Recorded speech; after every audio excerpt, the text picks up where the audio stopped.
The sound of a helicopter shattered the peaceful morning. The entire neighborhood froze as its dark blades sliced through the air, landing right in front of a tiny, cracked gate. Inside the modest house, 45-year-old Thomas Jefferson Santos stood still with wet hands, a dish half-washed in the sink. He looked out the window. Two elegant people stepped out of the black helicopter, a tall man in a sleek suit and a graceful woman in a cream coat. They walked straight toward his front door like they belonged there. Thomas dried his hands slowly. Strangely, he wasn't shocked. It felt like he had been expecting this. 2 decades earlier, Thomas was just another exhausted black waiter, working double shifts at an upscale restaurant called the Golden Fork. Mornings as a janitor, evenings balancing trays. He barely earned enough to buy insulin for his sick mother, Ruth. Most customers never looked him in the eye. To them, he was invisible. But then came that cold December night. Out back, behind the restaurant dumpsters, 2 children appeared. Thin, scared, shivering. A boy and a girl. "We haven't eaten in 2 days," the boy whispered. Thomas's heart cracked open. He began sneaking them leftover food every night, quietly, carefully. For 3 weeks, he fed them. Then one night, the manager, Robert Manning, caught him. "You think this is a soup kitchen?" Manning shouted in front of everyone. "Ungrateful black man, fired!" Thomas didn't argue. He just removed his apron and walked out. The humiliation burned deep, but he kept feeding the kids, now from his own kitchen. Bread, rice, anything he could afford.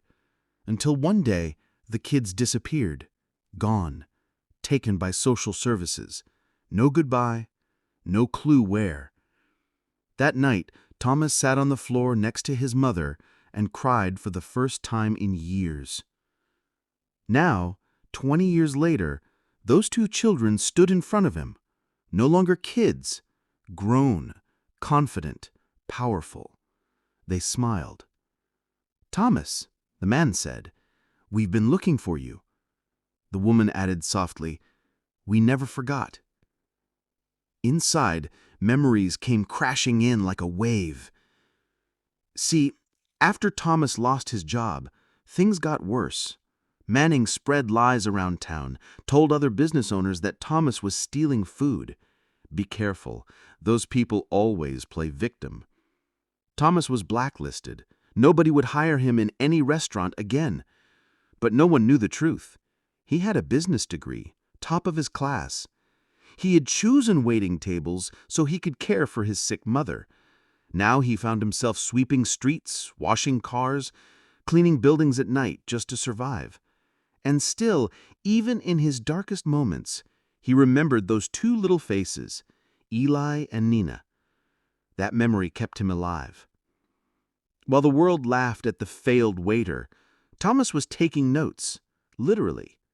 Every racist comment he heard, every shady business deal he overheard at the Golden Fork, every name, every date, every lie, he wrote it all down, in silence.